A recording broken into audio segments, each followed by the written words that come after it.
Imagine if you could not read and you could not write. So all of that stuff you've just been reading on your phone, you wouldn't have been able to have read it. And nor could you read or compose text messages or emails. You couldn't search the internet.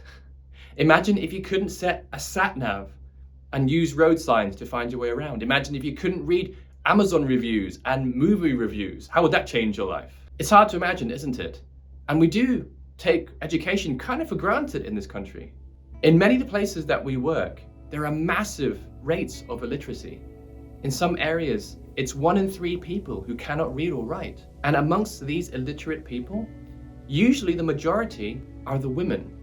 And we all know that illiteracy usually goes hand in hand with poverty. So one of the things that GFA workers do is to run women's literacy classes.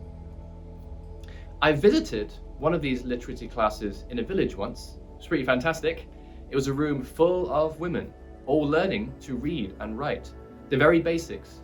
They were learning to read numbers and to count, so that when they went to market and bought something and got change, they could actually read and therefore count the change and know whether or not they'd been cheated.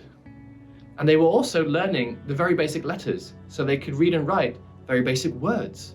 There was one lady there who was holding a chalk slate up. She was very proud of herself. She had just written her own name for the very first time, and she was 60 years old.